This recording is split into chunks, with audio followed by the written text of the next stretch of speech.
Hello, I'm Manon Steffan Ros and I'm an author. I wrote this book, The Blue Book of Nebo, which came out this year. And I'm just going to read you a short extract of it now. It's a book about a mother and son and about what happens after the end of the world. So I'm just going to read from the beginning. Dylan. Mum says that it's best to write like this now. Because she can't be bothered to teach me, I think. Can't be bothered or can't find the energy. I'm not sure which it is, or if there's any difference. She used to sit with me for an hour each morning, the hour when Mona sleeps.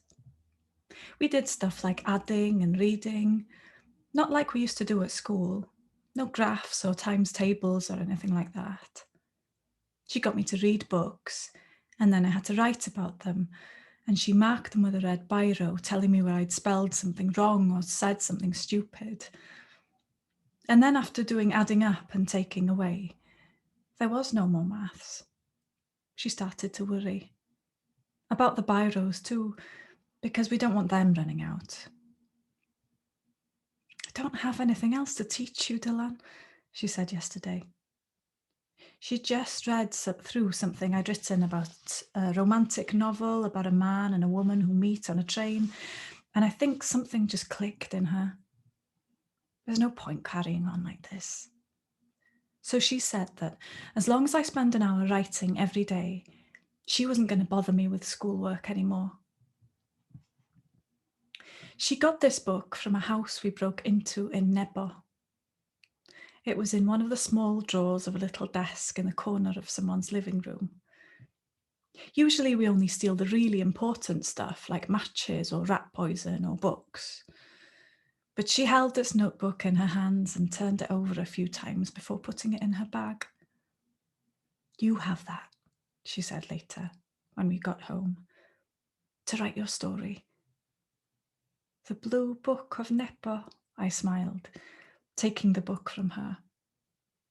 The pages were blank and wide, like a new day. Eh? Asked Mam. Like the Black Book of Carmarthen or the Red Book of Hergest.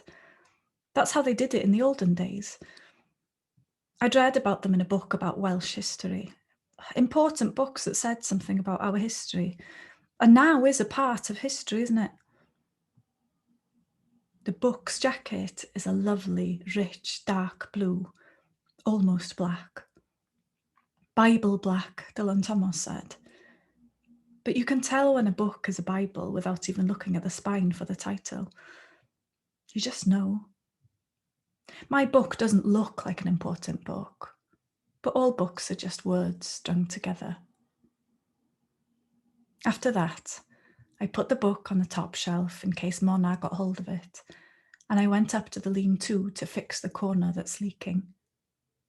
You wouldn't believe how much water can get through a tiny hole like that. It only needed a tiny lump of Play-Doh and then a piece of tarpaulin on top of that, about 2 inches square. I could only spare one nail because there aren't many left. It'll do for now. Mona started crying and Mam went to fetch her from the crib. There's a hell of a view from the lean-to. Down towards Carnarvon, where you can just see the castle towers jetting out like gnarled teeth, and then the sea and Anglesey beyond it. I can't ever remember going to Anglesey, but Mam says I went there loads of times when I was a little boy. There were nice places to go for walks, Mam says, and loads of lovely beaches all around, because Anglesey is an island. I was thinking about that yesterday when I was sitting on the roof of the lean-to looking out, seeing the sea and the island, which looks too big to be an island from here. There are trees and fields and places I don't know between here and the sea. Yesterday was a cold day, cold enough to make my mouth steam, like snow in a saucepan. I sat there, thinking about all those people in the olden days, poor things, going to beaches in their cars and sitting there all day with nothing to do. standing with their feet in the water, then splashing about a bit and then having a picnic. I try not to think about those people too much. Then I heard Mam coming out with Mona strapped to her chest, and I climbed down the ladder. There was too much to do to waste time thinking about Anglesey and the times that had happened before now. Thank you very much.